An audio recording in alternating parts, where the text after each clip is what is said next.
What up, bud?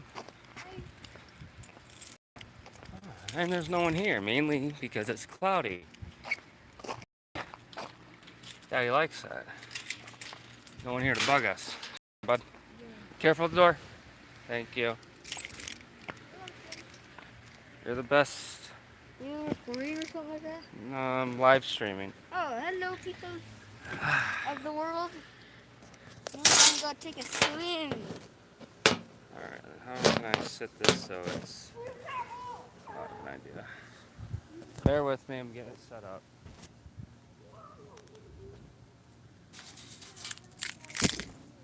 What? Alright, I don't know why. Just like, I think that'll work. Hey guys! It's a cloudy day off, and here's old Macy boy um, just hanging out. Hey, quit screaming. Anyway, how are you guys? I'm just hanging out, so figured, hey, let's chit chat. Let's have a good time, right? Let's conversate with one another.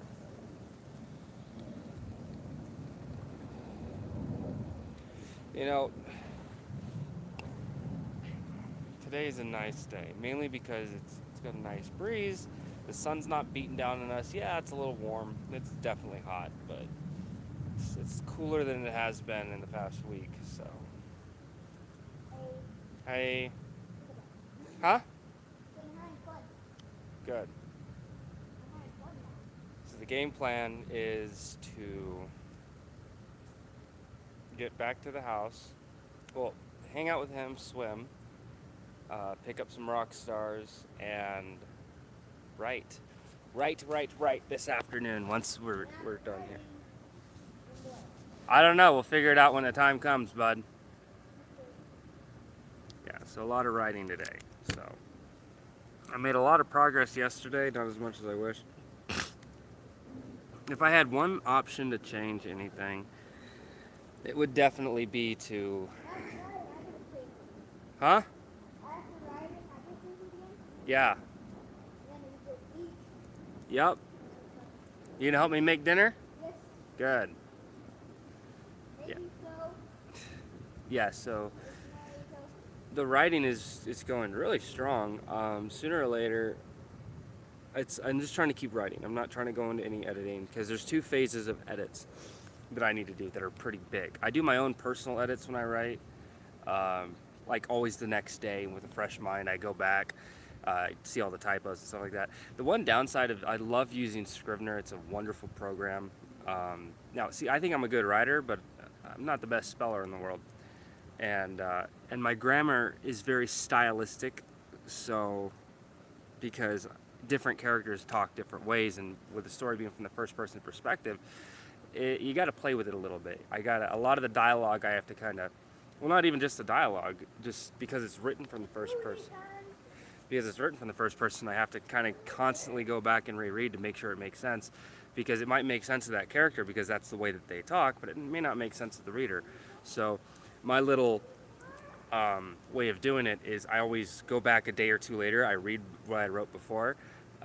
Does it make sense to me then? Because will it make sense to me while I write? Well, of course, because my mindset is of that character. But I always try to go back after the fact and make sure, okay, with a new mindset, fresh eyes, kind of, I go back, I read. Does that make sense? This part may not. Let me dress this up a little bit. I do my little edits here and there, but there's going to be a big thing of editing that's going to take me personally. It's probably going to take upwards of a month to do, and that falls in three stages. First stage is completely spelling. I don't worry about grammar or anything because grammar's hard because when you switch up grammar, you're essentially rewriting entire sentences. And depending on the sentences, you could be shifting over the paragraphs and this, that, and the other. So the goal right now is to do all the writing, all the revisions, everything needed to kind of get it up to snuff to where, oh, this is where it should be. Perfect. And then it's going to be like a week's long worth of spell check. Make sure that everything is spelled correctly throughout the entire manuscript. And the reason why I say a week is because obviously I have to be working while I do this. So, and then next is going to be grammar. Grammar is going to take a good 2 to 3 weeks. That's why it's like a whole month. Then the last part would be last minute revisions based upon the grammar. So when you change up the grammar and you change the way things are worded, just because you change one sentence, it's not the end of the day. Changing one sentence could impact the next sentence and the sentence after. It could have a cascading effect. So depending on how that's all done, changing these last minute revisions could extend or it could decrease. Yeah, that's good. That's a good one, bud. Yeah, play that. I know, right? So I'm gonna be doing those. Not now. I'm obviously still in the, I guess, just the writing phase. Just focusing on the writing, not really focusing on editing too much. So then when the revisions come, the reason why it's so big after the grammar is because then I have to choose. All right, well, how am I going to structure this? When I first started writing, I remember the original rough draft for chapter 1 was short, and then I extended it, and it got to the length that I needed it, and it had all this stuff in it for a good introduction, but it was completely out of order. The flow of reading it, like as a writer, it made sense, like because I wrote kind of as the ideas came out, but I had people look at it, and the flow of writing just wasn't there. So it's like I focused on, even though it was the main character talking about the world that he's now living in, it focused so heavily on him mentioning the main villain of the story, this guy that he works with. It focused so heavily talking about him, and the reason why I talked about him so much is because that individual is a reflection of the environment that he's in. So I didn't want to take any of those things away, because one of my big things is I wanted to showcase Chicago, the city, as a main character. I wanted to personify the environment in which they're living. So the way that I fix that without taking anything away is I changed the order in which I talked about everything. So everything is in chapter 1 is basically the way that I originally wrote it. I just changed the order in which we talk about those things. So the flow of the first chapter is a lot better than it was 2 years ago, but it just took me that long to kind of figure it out. But it's going to be 3 years. It's 3 years now. August will be 3 years since I started writing this book, and the first year was just ideas. It was just trying to get an idea, and like I go back and I like, the more and more I write, it's like this could be so much bigger than it is. It could be so much bigger. It could be so much longer. There are so many things I'm kind of leaving out because it's like I'm on like, so all right, so when I talk about what chapter I'm on, I'm talking about completion. So there are 7 chapters that are completed. They're the rough draft of what they're going to be, and they're ready for editing. That's why it may seem like I haven't written more. I have, but I only reference the ones that are done. Everything else ahead of it is all blueprints and ideas and paragraphs, this, that, and the other. It's all skeletal work. It's not. The framework is all there. I need to fill it out before it's ready for editing. So, oh my God.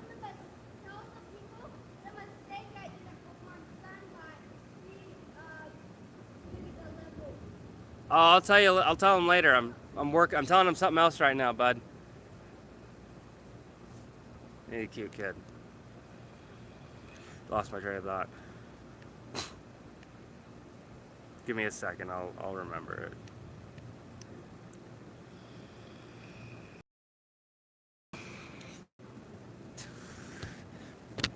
Oh, so a lot of people don't know. All right, so that's hard because that's why when the book is done, I'm doing editing on my own, and then I'm gonna pay an editor to edit more. But then I also got to pay someone to write a synopsis on it because it's so hard to describe. I mean, here's basically the gist of it. It's the end of the world. It's a year after the apocalypse has taken place due to the complete devaluation of money. So the world before the apocalypse was slowly transferring over to cryptocurrency, except for the U.S. The U.S. was stubborn, and instead of transferring over to cryptocurrency, the Democrats who were in office at the time decided that we're going to do all the things that the people wanted us to do, right? Free healthcare, college, raise the minimum wage. We're going to do all of that all at once, which was a big downside. It was a very good bill, but it was the fact that they didn't transition it, they forced it on people so quickly, it devastated the economy. So, because there was no way for the economy to fluctuate with it. So everything, once it hit, everything was like going balls to the wall. So the Standards Workplace and Wages Act, that was the solution. When the rest of the world switched over to cryptocurrency, the U.S. said the American dollar is strong. It's always been strong. We're going to keep what we're doing, even though many nations that we actively trade with, they're doing the transfer over. So when you compare what cryptocurrencies were to the U.S. dollar in this story, there's a huge disparity. So you have, so that's basically what caused the end of the world, was a complete devaluation of money. And that happened because all cryptocurrency vanished from digital wallets. No one had any more cryptocurrency. It just was gone one day. So you denounced all the paper currency you had and the coins. So the world over, they were screwed. And the U.S. with the dollar, like, we already had like a mini apocalypse going on. There was riots, starvations and stuff. So like a year leading up to the official apocalypse, the U.S. was already getting pretty bad. But then what's known as the event, known as the Big Reset, that's when everything basically hit zero. Money was worthless, and every digital currency was completely gone. So that's the event known as the Big Reset, which was on November 23rd.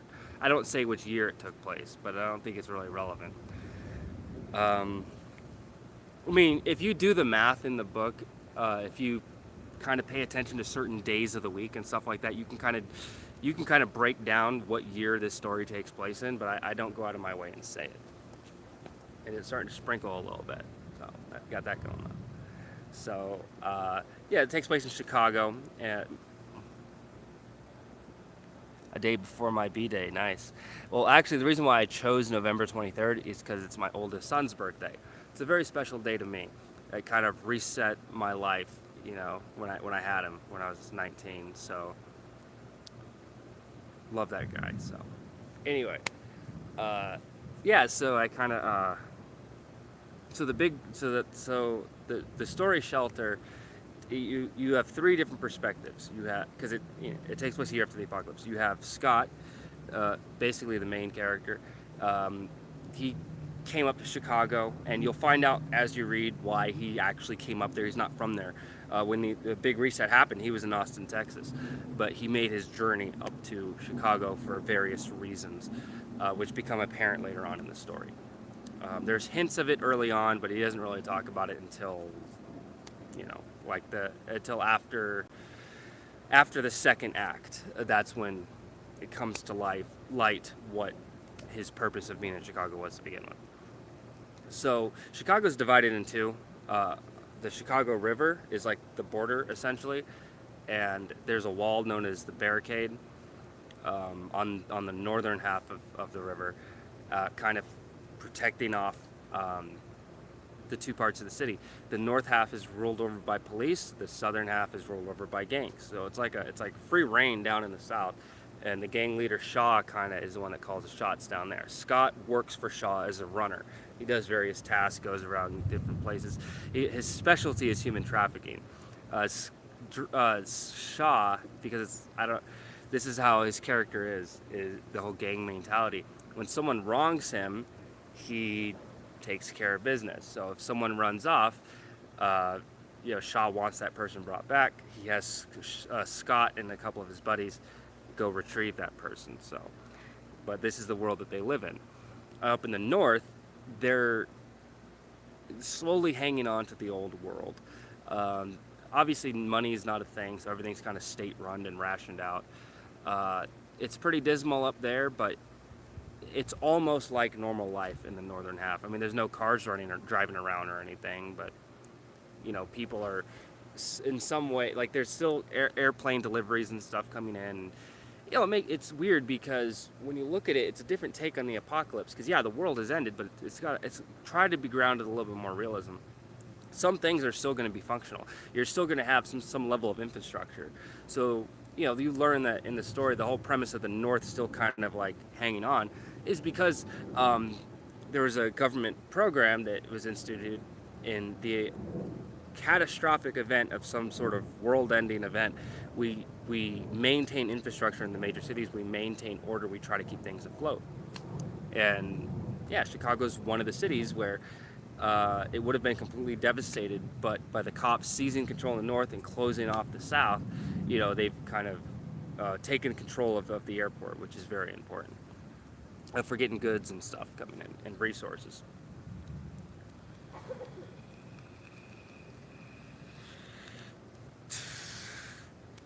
And then the other character that's in the story, another one of the main characters, Drew. Damn, I smell a movie deal. It's funny too, because as a writer, when I write, it helps to visualize what the people look like. So the easiest way to do that with a lot of writers is they think of someone either that they know or they think of a famous person. So there's a couple actors, which I'm not looking at it like a movie thing at all, but it helps me visualize the characters by giving them some sort of face. So like the character Themor, he looks like Rainn Wilson. He kind of, he has the cadence of talking like Dwight from The Office. So little inspirations here and there. Scott, he looks like Austin Emilio. So if you ever watch The Walking Dead, that character Dwight without the face scars, the actor looks totally different without the makeup on. So they really did some work on the burn scars for him. Austin Emilio is what Scott looks like. Drew, I don't know if you guys ever watch a show 13 Reasons Why. That kid that plays Clay, that's Drew. Basic white boy. Basic as fuck. So Drew, he lives sheltered, essentially. He's ridden out the apocalypse in a mansion.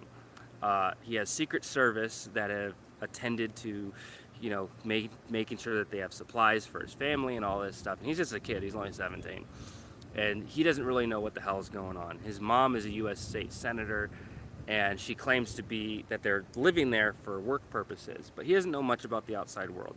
So what kicks off essentially the story is there's a job that Scott is going to be going on, smuggling some stuff from the north half of the city into the south.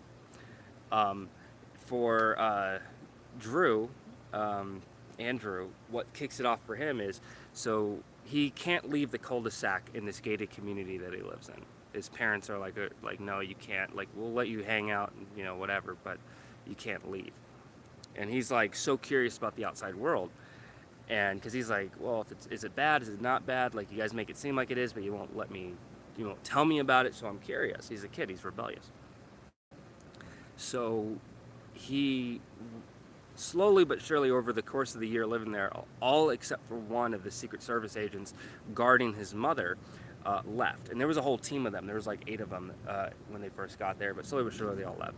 Well, he grabbed one of the walkie-talkies, and next thing, he got in correspondence with a female within 30 miles, a 30-mile radius of where he lives. And now he lives about 30 minutes outside of Grand Rapids, so in Michigan.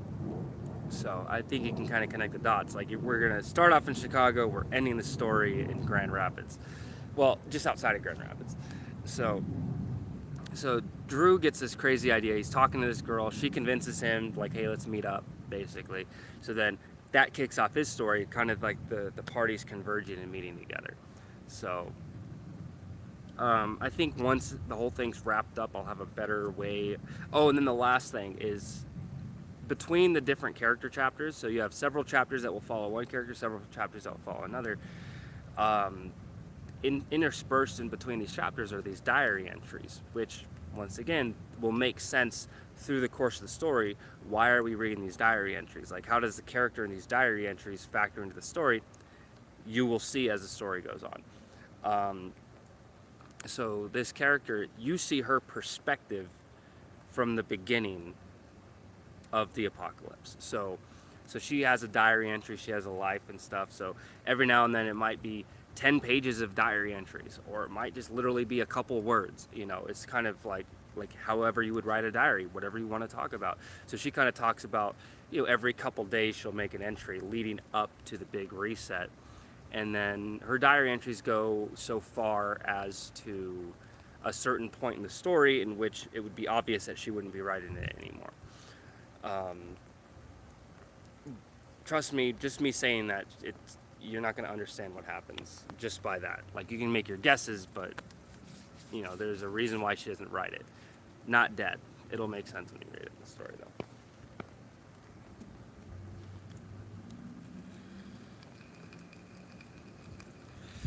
But yeah, I spent a lot of work on it, and I really want to finish it. I just don't have a lot of time. I wish I could dedicate an entire day to riding. I would love that. I did that a while ago, and I made so much progress. But lately, I got like maybe 2.5 hours each day. Each day that I'm not working to ride on it. When I am working, I have a lot less. Yeah, it's raining. If it rains any harder, I'm gonna tell Mike we gotta go. What is he doing, dude? Oh, the price? Yeah, so the ebook, there's going to be a traditional paperback, and there's also going to be a digital copy of it. The digital copy is going to be $8.99. And there's a reason why I chose the price for that, is because I make more money. So I'm going to be putting it out on Amazon Kindle, and the royalties for that price point is a lot higher. If I were to charge more, the royalties go from 70% to 30%. If I were to charge a lot less, the same thing. So if you charge less than $3, you only get a 30% cut, because they think that you're going to sell a lot more. So it evens out. So between $3 and $9 is a sweet spot. That's how you make the most money. So obviously I want people to read my book, but I want to make money off of it at the same time. The paperback version will probably, I have to go back and look at the royalty fees on that, because you still have to pay for the cost of manufacture and this, that, and the other. So I think that the paperback is probably going to be, it's going to be less than 20. I'm not going to have it at full 20. I'll probably have it $14.99 for paperback. So.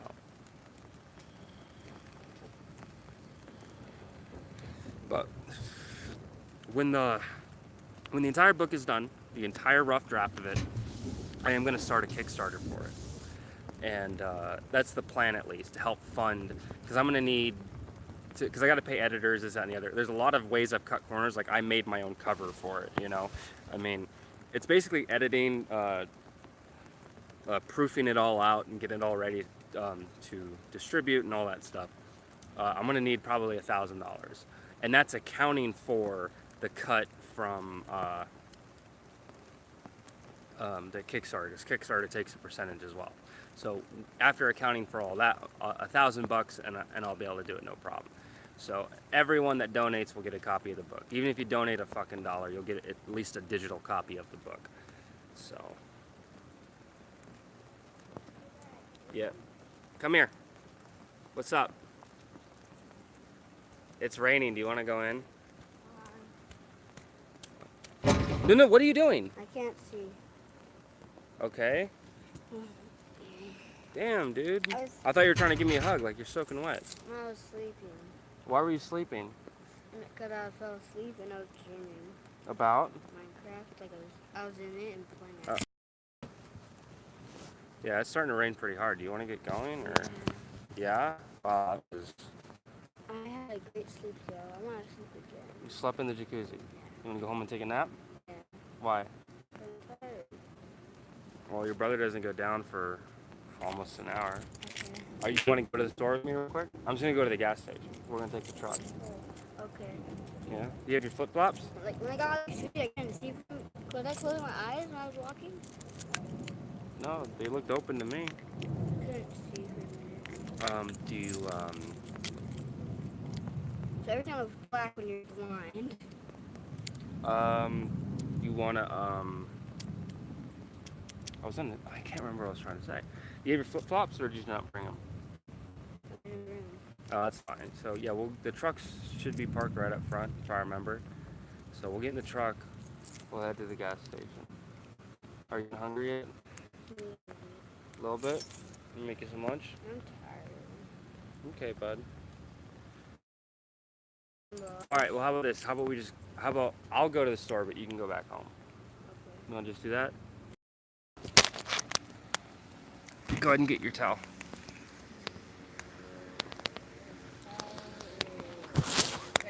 Yeah.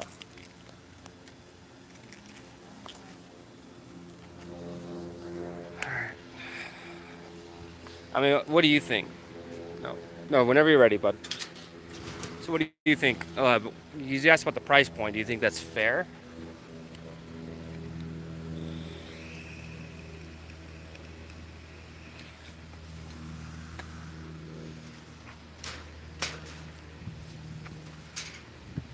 Note to self, don't sit in the jacuzzi too long, you go a little bit blind with it. Well, I keep telling you not to go in the jacuzzi, and you keep doing it anyway. It's hot outside. Why would you go in water that's hotter than the air?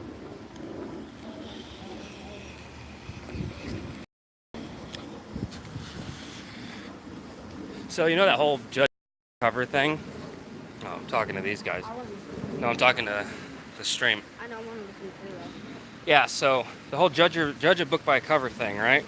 And I've been guilty of that. Like the whole reason why one of my favorite trilogies, the First Law series, I fell in love with the cover of the first book, the Blade itself. And I'm so glad like I read it and stuff. But if it didn't have a good cover, I probably wouldn't have even bothered. And so I worked. I want to say I worked really hard, but like I had a very basic concept for the cover of the book, and it's really good. Like I'm not gonna lie, the cover is gonna sell it alone, just the cover. So, I mean, it's half the battle, right? Yeah, speed it up, bud. People are trying to come in.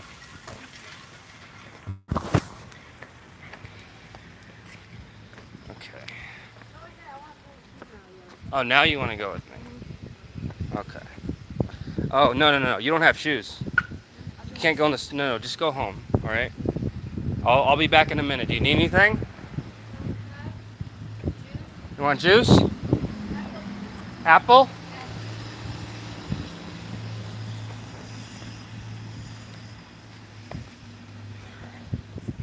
Let me check something real quick. I'll be right back.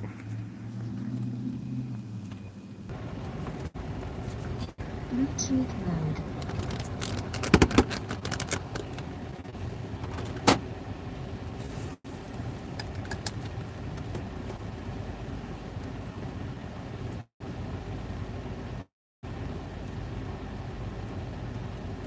Okay, so here's what's gonna happen. I'm going to 7-Eleven right quick. 7-Eleven. We'll come back. So really hoping to get some more stuff done today, but now I walk outside and see it's raining, and that's not gonna happen. Because when I record videos, I don't do it here. I always go to the park or something. Like I have to go somewhere where it's just away. I don't really have like a space at the house.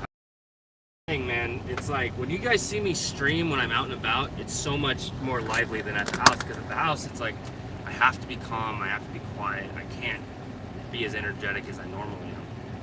It's, you know, it's the same thing with making videos. When you can tell when I record a video at home, it's a lot less energetic, it's a lot less lively, it's a lot less interesting. Like I got free reign, you know, you just talk however I want. I am trying to work on the whole cursing thing. I think I've done pretty good today. I don't think I might have cursed a few times just because it's like an autopilot thing, but I think I've been doing pretty good.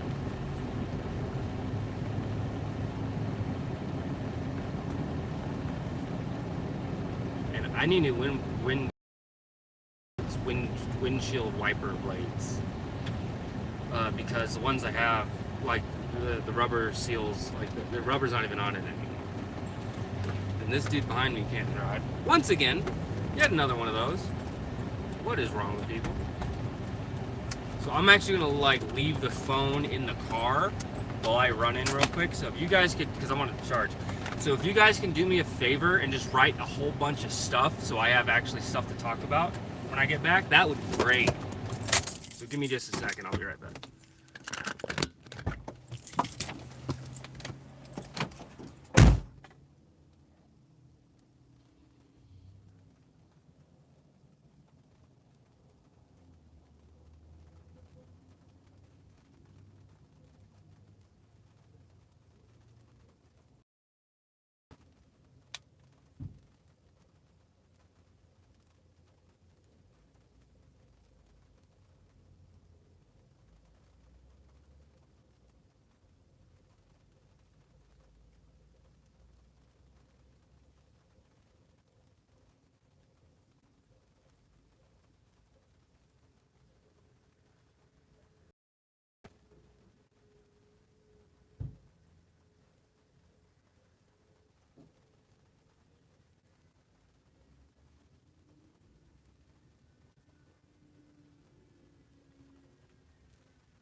What the hell, dude?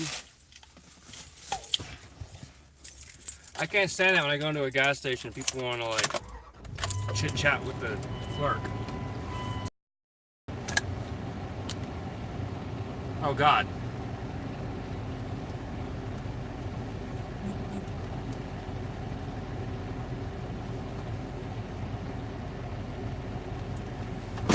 I guess we could talk about that. I still get questions on that all the time. All the time. Look,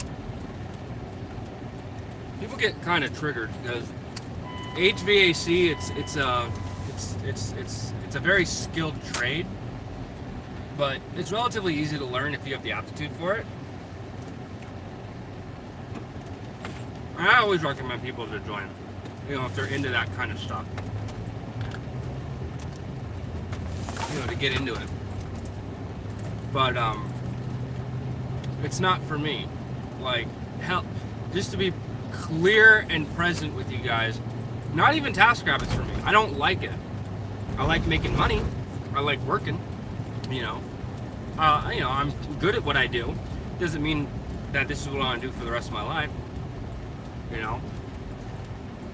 It's like, I want to be a writer. I've always wanted to be a writer since I was a kid.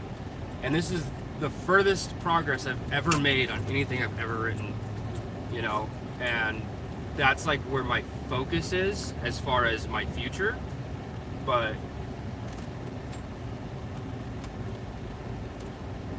HVAC, let's see. I didn't make a whole lot of money because I was in residential and it was mainly sales. So if you don't make any sales, you don't make any money. Even though you're a technician and you're skilled to work and repair, if you can't convince the client to pay $300 or $400 to do a Band-Aid fix on a unit, then you're not getting your like 10% from it. It's like you need to average $1,000 a day in sales to make $100 a day. So if you're really good at sales, then yeah, no problem. You'll do great. But I'm just not good at sales. That's sketchy to me,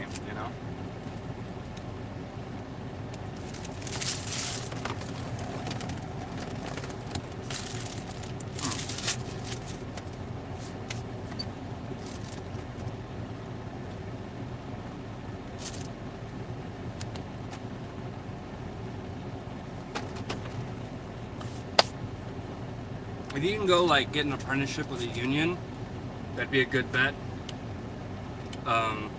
Money wise, or even work in commercial or industrial, way more money there. Because if you're not a good salesman, if you're a good salesman, you could make $100,000 a year easy in residential. But that's if you're constantly selling, I know most things in life, there are no guarantees.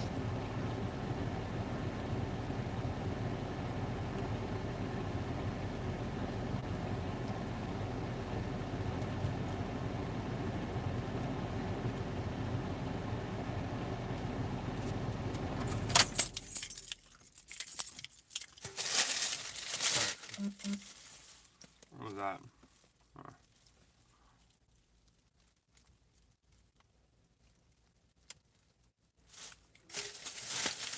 No, the hard part is finishing the damn book.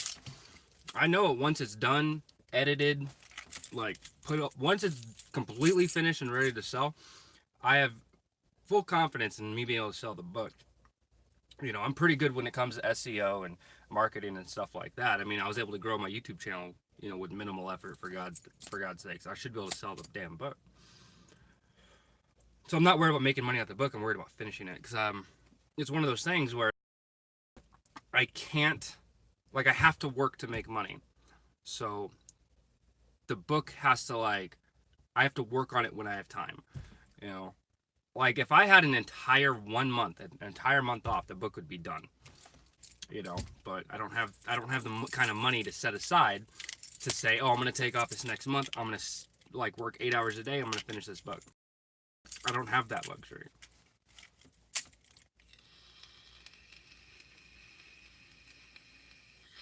which I wish I did, but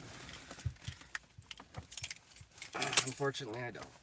So here's where we are. Anyway, headed back to the house now.